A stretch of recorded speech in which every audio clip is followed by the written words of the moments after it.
고린도후서 7절부터 18절까지 말씀입니다. 제가 한번 읽어보겠습니다.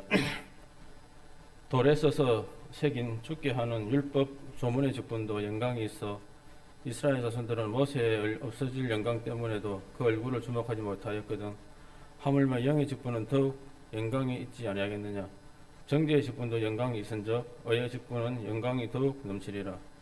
영광되었던 것이 더 큰 영광으로 말미암아 이에 영광될 것이 없으나 없어질 것도 영광으로 말미암았은즉 길이 있을 것은 더욱 영광 가운데 있느니라. 우리가 이 같은 소망이 있으므로 담대히 말하노니 우리는 모세가 이스라엘 자손들에게 장차 없어질 것을 결국을 주목하지 못하게 하려고 수건을 그 얼굴에 쓴 것 같지 아니하느라. 그러나 그들의 마음이 완고하여 오늘까지도 구약을 읽을 때 그 수건이 벗기지 아니하고 있으니 그 수건은 그리스도 안에서 없어질 것이라. 오늘까지 모세의 글을 읽을 때 수건이 그 마음을 덮었도다. 그러나 언제든지 주께로 돌아가면 그 수건은 벗기시리라. 주는 영이시니 주의 영이 계신 곳에는 자유가 있느니라. 우리가 다 수건을 벗은 얼굴로 그를 보는 것 같이 주의 영광을 보매 그와 같은 형상으로 변화하여 영광에서 영광에 이르르니 곧 주의 영으로 말미암음이니라. 오늘 다들 대통령 선거 때문에 좀 관심이 많으실 텐데 아무튼 왕을 잘 뽑아야 됩니다. 여기 이스라엘도 왕 하나 잘못 뽑아가지고 낭패를 보고 또 왕이 또 잘된 길을 선택하니까 또 거기 왕만 평안할 뿐만 아니라 모든 백성들이 또 평안해지는 것을 또 볼 수가 있고, 결국 우리나라도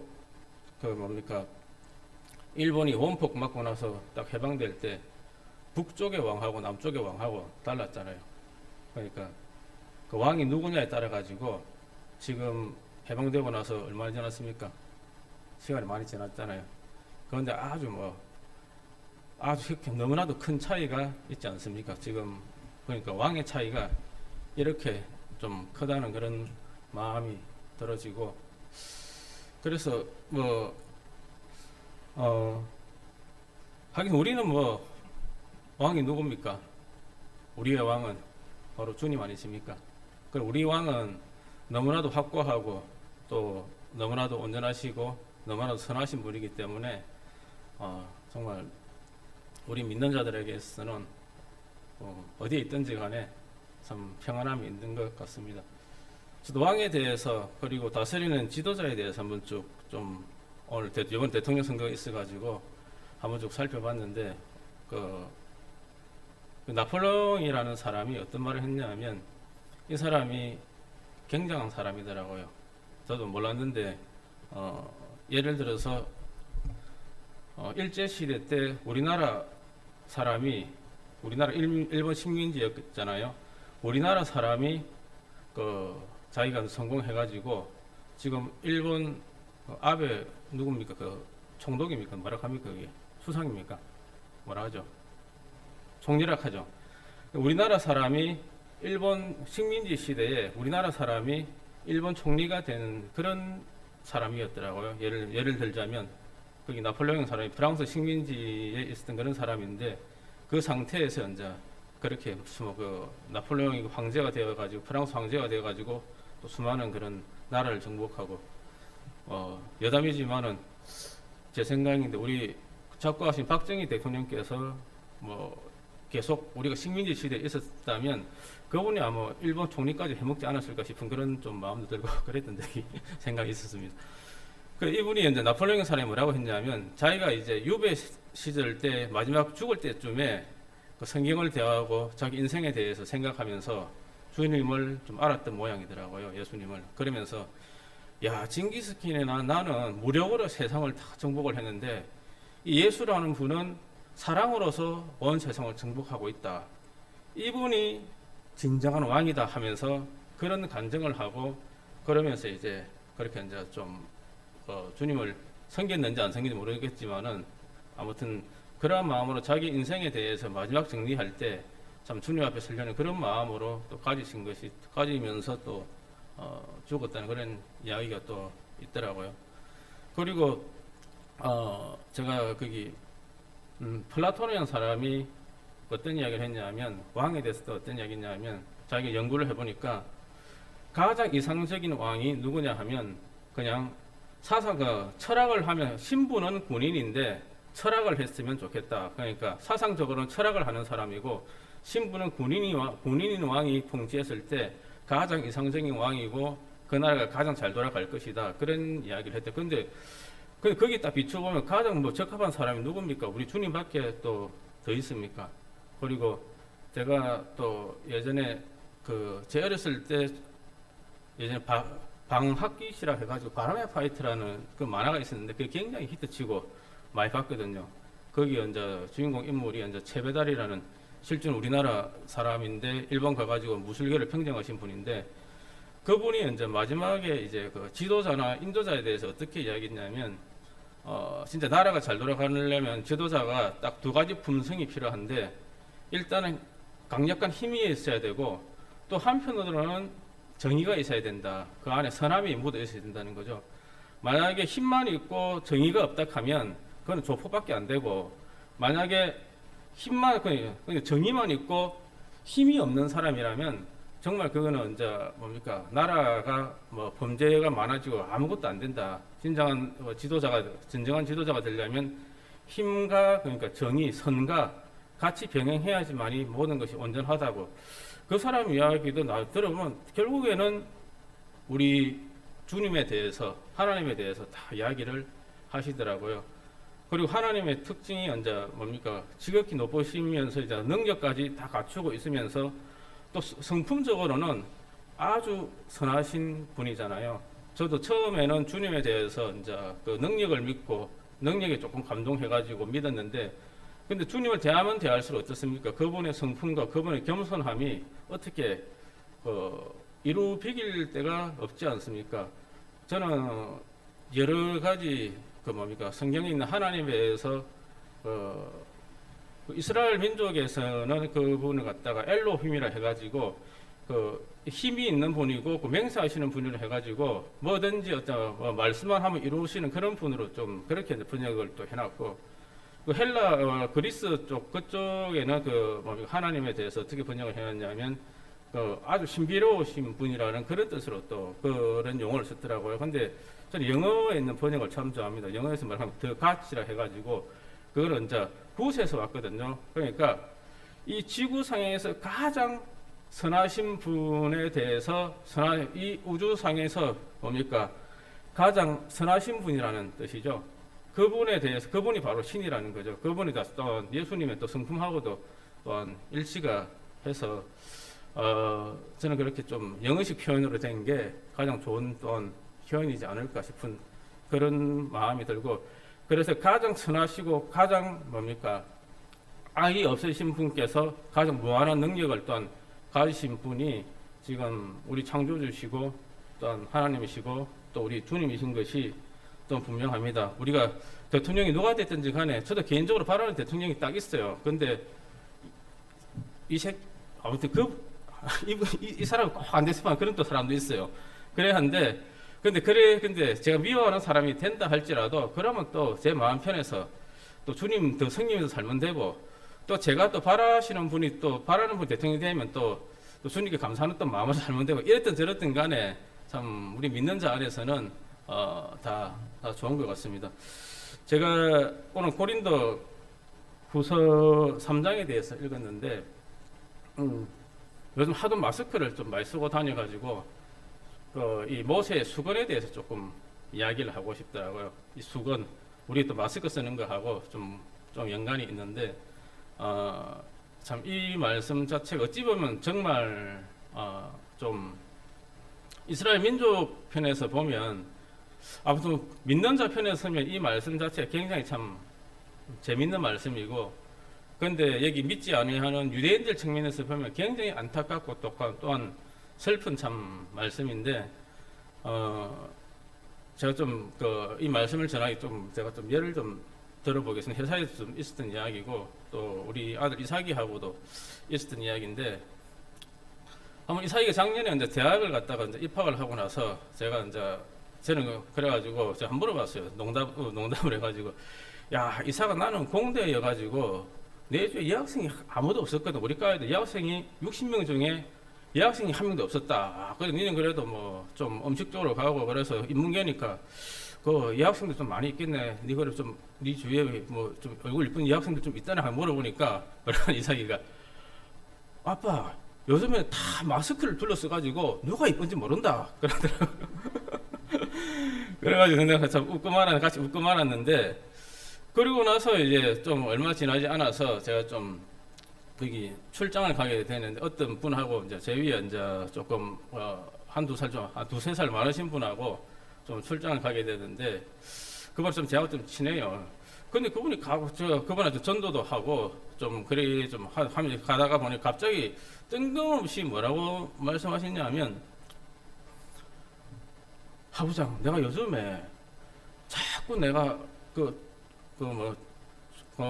중학교 때 짝사랑했던 그 여자가 자꾸 생각이 난다고, 점 좋겠노 그런 이야기를 하더라고요. 갑자기 뜬금없이.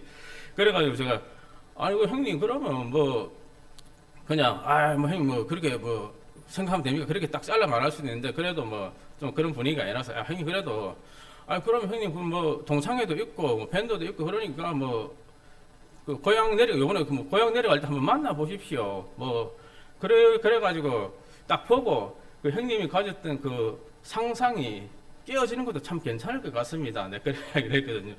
그래가지고 그분이 이제 쭉 그런 이야기를 쭉 자기가 이제 겪었던 그런 이야기를 쭉 하는데, 아무튼 좀 그래도 뭐 미련이 참 많이 남아 있는 모양이더라고요. 그러면서 제가 또 어떤 이야기 그러면서 그래 갑자기 이삭이 딱 생각이 나가지고, 근데 형님 근데 요번에 만나더라도 이제 코로나 끝나고 만났으면 좋겠습니다.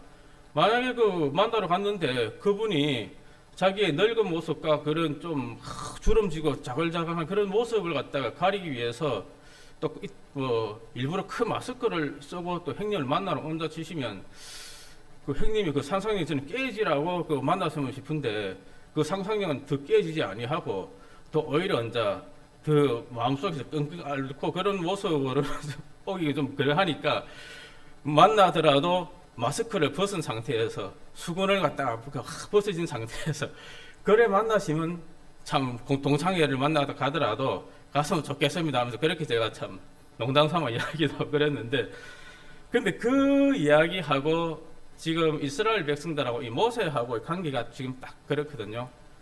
지금 모세가 지금 뭡니까 시내산에 갔다가 내려오면서 하나님을 뵙고 오면서 그리고 율법을 받아왔기 때문에 굉장히 얼굴이 빛이 나지 않습니까? 그리고 주님께서 또한 그 모세한테 그 정죄의 직분도 영광을 줬기 때문에 율법이 우리를 정죄하는 거지 않습니까?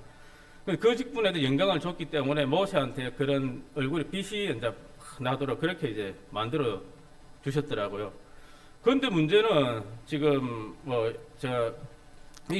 사도 바울이 말씀한 토대로 하면, 여기 있는 모세가 어느 날 갑자기 이제 빛이 계속 있으면 모르겠는데 어느 날 보니까 이제 빛이 점점 조금 사라지는 거예요. 모세 편에서 보니까 이 계속 사라지고 이게 없어져 버리면 이 민족들을 갖다가 지도하기도 좀 이제 힘든데, 이 나름대로 이 신령한 게 보여야지만이 안 그래도 이 60만 대군이 되는 이 많은 사람들을 인도하기 편한데, 그러기에 이제 걱정이 돼가지고 이제 그때 여기서 이제 모세가 그 이스라엘 백성들에게 이제 자기의 사라져가는 얼굴빛을 갖다가 이제 가리기 안 보여주려고 이제 바로 그때부터 수건을 갖다가 쳐버렸다고, 그래 지금 이 이야기가 사도 바울이 설명하기를 그렇게 지금 나와 있거든요. 그런데 문제는 뭐냐면, 이스라엘 백성들은 이제 그 모세가 이제 수건을 가려져 있으니까 계속 세월이 지나면 지날수록 이제 실제로 모세 편에서는 그 얼굴의 빛이 계속 사라져 가는데, 근데 이스라엘 백성들 편에서 어떤 마음이 있느냐면, 아니 모세 속에 그 수건으로 딱 덮여져 있으니까 계속 생각 속에는 아직 모세의 얼굴에 뭔가 빛이 나고 있을 거라는 그런 착각 속에, 생각 속에 계속 지낸다고 하는 그런 내용이거든요, 이게요. 지금 전체적으로 보면. 그런데 문제는, 근데 이스라엘 백성들이 구약을 읽을 때 계속 모세를 생각하면서 모세의 그런 얼굴에 있는 영광이 계속 빛이 나고 있다고 생각을 하고 있는 거예요. 그런데 실제로는 그런데 그 수건 뒤에 있는 실제적인 모세의 모습을 못 보고 그들 생각에서는 이제 계속 그런 착각 속에 지내는 거예요. 근데 참 하나님께서 참 이 수건을 갖다가 탁 펼쳐져 가지고 야 이놈들아 봐라 모세의 시대는 끝났다. 이제 예수님을 믿어라.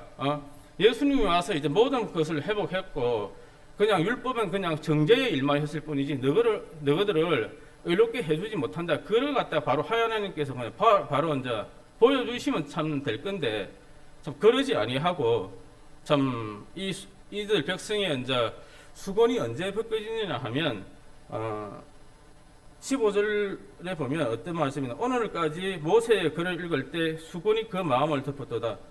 그러나 언제든지 주께로 돌아가면 그 수건이 벗겨지리라. 이 수건이 벗겨져서 실제 모세의 그냥 그 빛이 다 사라진 쭈글쭈글한 그 얼굴을 갖다 볼 수 있는 길은 정말 주님을 믿고 그들이 복음을 깨닫는 일밖에 없는 거예요. 그래야지만이 율법에 대한 정확한 목적도 알고 율법은 그냥 정죄의 직분 우리를 갖다가 정죄하고 그 정죄함으로 말미암아서 우리를 그리스도에게로 인도해주는 그런 역할을 하는 거구나 그렇게 이제 깨달아질 건데 근데 참 이렇게 계속 이제 모세에 대해서 기대를 가지고 율법에 대해서 뭔가 계속 기대를 가지고 있는 이상 실제적인 율법에 있는 모습, 정죄의 직분, 이 실제적인 모세의 얼굴에 대해서는 절대로 이제 볼 수가 없는 거거든요. 그래서 18절에 보면 우리는 모세가 이스라엘 자손에게 장차 없어질 것에 결국을 주목하지 못하게 하려고 수건을 그 얼굴에 쓴 것 같지 아니하더라. 이게 정말 좀 모세의 사도 바울을 표현식으로 읽자면 모세가 아주 긍정적으로 이스라엘 백성을 위하는 마음으로 그 수건을 가린 것이 아니고 실질적으로 사도 바울이 표현해가지고 했던 것은 모세가 아주 야비하게 그냥 그 자기 얼굴을 수건으로 그 빛나고 있는 얼굴이 나중에 사라지는 것을 갖다가 안 보여주기 위해서 수건을 가려버렸다. 그런 식으로 표현을 하고 있거든요. 지금 그러면서 사도 바울은 한편으로 이제 이스라엘 백성과 이스라엘 백성들과 이 모세의 관계에 대해서 조금 조롱하는 듯한 그런 표현을 썼고 또 한편으로는 믿는 우리들에 대해서는 정말 참 너무 큰 일을 한 거고 너무나 큰 은혜에 있다고 그러면서 참 바울 형제가 좀 그렇게 표현을 한 모양으로 저는 그렇게 참 봐지더라고요. 그리고 또 참 아주 참 17절 또 은혜로운 말씀이 있는데 주는 영이시니 주의 영이 계신 곳에는 자유가 있느니라. 저는 이 자유에 대해서 정말 이 성경에서 신약에서 나오는 그 자유에 대해서 살펴보면 딱 두 가지 자유가 있는데 영어식으로 표현을 하면 프리라는 자유가 있고 리버티라는 자유가 있거든요. 둘 다 우리나라 말로 번역하면 자유인데 여기 있는 17절에 고린도 후서 3장에 있는 이 17절에 있는 자유는 리버티거든요. 리버티. 그게 뭐냐면 리버티는 그냥 프리는 그냥 우리가 그냥 새가 공중으로 자유롭게 날아다니는 것은 그런 자유를 프리라 그러고 리버티 같은 경우는 해방이라는 그런 뜻이 있거든요. 해방. 그러니까 아주 노예로 있다가 풀려지는 것 아니면 새가 사냥꾼의 올무에 갇혀 있다가 탁 벗어났을 때 그때 자유롭게 되잖아요. 그런 의미의 해방된 자유 그런 뜻이 있거든요. 우리가 미국에 흔히 자유의 여신상 거래했을 때 그때도 이제 그 단어를 리버티라는 말을 쓰거든요.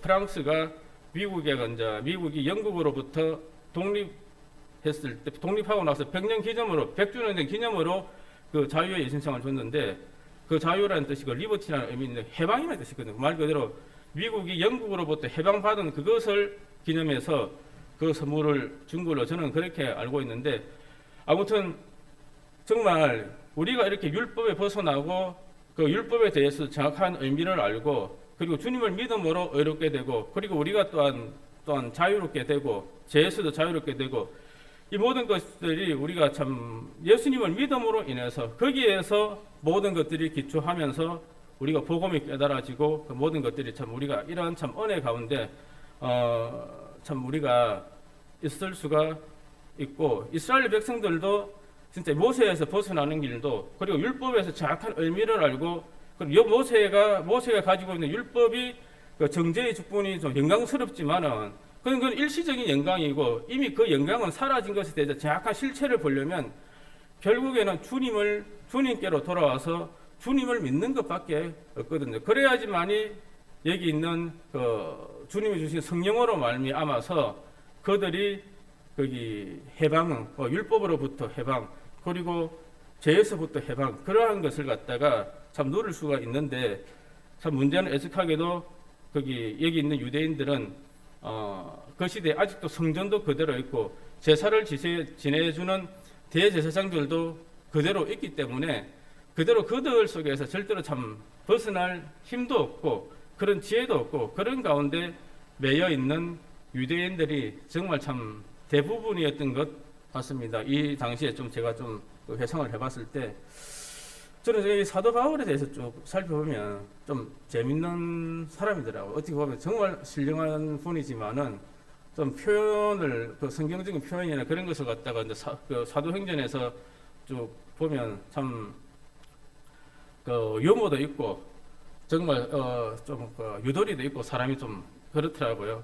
한 분은 이분이 이제 이 빌립보라는 어느 성에 갔을 때 일부러 이제 자기가 이제 로마 시민인 것을 딱 숨기면서 계속 그 총독한테 억수로 맞더라고요. 복음을 전하가 자기가 이제 로마 사람의 신분을 갖다 드러내가지고 충분히 갖다가 매를 안 맞을 수도 있는데 일부러 복음 전하면서 자기가 로마 시민인 걸 숨기면서 매를 맞고 나서 이제 딱 풀려났을 때 내 로마 시민들 내 때렸지, 네 앞으로 웃자 끼고 딱 그러면서 딱 총독에 대해서 딱 그냥 약점을 잡아가지고 딱 걸어버리더라고요. 그러면서 그곳에 교회가 원활하게 되고 또 그렇게 복음이 또 효과적으로 전할 수 있도록 그런 쪽으로 또 써먹더라고요. 그리고 이분이 또 어디입니까? 사도행전 마지막 편에 가면 거기 유대인들하고 딱 신문을 받을 때 보면 뻔히 앞에 있는 사람이 그 대제사장인 것을 알면서도 대제사장이 사도 바울에게 그 복음을 막 전하니까 옆에 있는 종들에게 저 사도 바울 입을 치라 그러니까 바로 사도 바울이 뭐라고 합니까? 대제사장을 향해서 회칠한 담이야 하나님이 네 입을 칠지로다 하면 바로 싹 붙여버리더라고요. 그러니까 근데 이 사람이 뻔히 저 사람이 대제사장인 걸 알았거든요. 알았는데 이제 모른 척하면서 이제 바로 이제 싹 붙여버리더라고요. 그러니까 이제 옆에 있는 사람들이 아니 저 사람이 대제사장인 줄 모르고 그렇게 욕을 하느냐. 그러니까 바울 형제 뭐랍니까? 아이고 몰랐다 미안하다 좀 그런 식으로 또 얼버무리던데 그렇게 이분이 참 보면 좀 참 재밌어요 보니까. 그리고 또 복음을 전하고 표현할 때도 육상선수처럼 육상선수를 비유해가지고 또 운동장에 다름질하는 그런 표현도 쓴 것도 있고 그리고 또 복음 전하는 군사에 대해서도 아주 군사나 병기에 대해서도 굉장히 좀 잘 아시는 분이더라고요. 에베소에 보니까 복음 전하는 군사에 대해서 이제 비유할 때도 굉장히 성경의 근거 그리고 믿음의 방패와 의의 흥부야 그러면서 이분이 그러면 이 바울 형제를 보면 좀 어디에도 매지 아니하고 자기가 이제 가진 것에 대해서 온 마음을 다해서 이제 복음을 위해서 쓰고 주님을 위해서 살아가는 그런 또한 모습도 볼 수가 있고 또 이분이 가감하게 그 시대에 또 성전이 분명히 있고 제사 지내는 대제사장도 분명히 있음에도 불구하고 가감하게 이렇게 모세에 대해서 이렇게 까내릴 수 있는 이 말씀을 통해 바로 모세에 대해서 좀 아무것도 아니라는 식에서 그렇게 까버리더라고요. 요즘 애들로 말로 하면 바로 디스한다 하던데 그것이 어디에 맞겠습니까? 정확하게 이 사람한테는 정말 주님으로 말미암아서 그런 자유함이 있고 또 그것을 통해 또 모세가 가진 의하고 그리고 예수님의 가진 의하고 어떻게 하늘과 땅 차이기 때문에 또 모세에 대해서 이런 표현을 한다 할지라도 아무렇지가 않는 거예요. 그냥 예수님이 가진 영광하고 모세가 가진 영광하고 하늘과 땅 차이기 때문에 그냥 유대인들이 봤을 때는 모세가 그렇게 크게 보일지 모르지만은 사도 바울 형제는 참 이런 모세에 대해서 이런 표현도 과감하게 참 써버리더라고요. 이렇게 이제 유대인들에게 정확한 진리를 갖다가 알려주기 위해서, 그렇듯이 오늘도 우리가 정말 주님을 더 자세히 알고 주님을 위한 삶을 산다면 우리가 어떤 형편에 가 있든지 정말 우리가 참 은혜를 입을 것 같고, 그리고 누구나 한 번쯤은 사도행전을 쭉 읽으면 좀 가슴이 뛰지 않습니까? 저도 읽을 때마다 아이고 주님, 저도 이 사람처럼 좀 살면 안 됩니까? 이 사람도 살게 해주십시오. 속으로 그런 기도가 문득 들어지는데, 물론 막상 그런 환경 속에 뛰어들면 또 마음이 또 바뀌어버리죠, 사람이. 그렇다 할지라도 참으로 우리가 이런 시대일수록 우리가 더욱더 주님을 바라보고 주님께 소망을 가지고 그런 주님 안에서 우리가 살아간다는 마음으로 좀 안심하면서 주님의 평안 안에서 복음을 전하면서 주위 사람들을 섬기면서 살아가는 복된 성도님들이 되었으면 좋겠습니다. 오늘 제가 여기까지 하고 마치겠습니다. 기도드리겠습니다. 하나님 아버지, 참으로 감사합니다. 정말 주님께서 우리를 사랑하시고 또한 우리를 위하시고 또 우리에게 복음을 참 깨우쳐 주시고, 이 당시 유대인들도 제대로 깨닫지 못했던 이 복음을 우리가 참 깨달을 수 있었던 것이 온전히 주님의 은혜이지 우리의 힘으로 된 것은 결코 아니라고 봅니다. 또한 주님께서 우리에게 또한 성령을 주시고 성령의 힘으로 말미암아 우리가 또 이 복음을 깨닫는 지혜와 우리가 죄에서 벗어날 이런 지혜를 또한 주님께서 분명히 주셨다고 하셨습니다.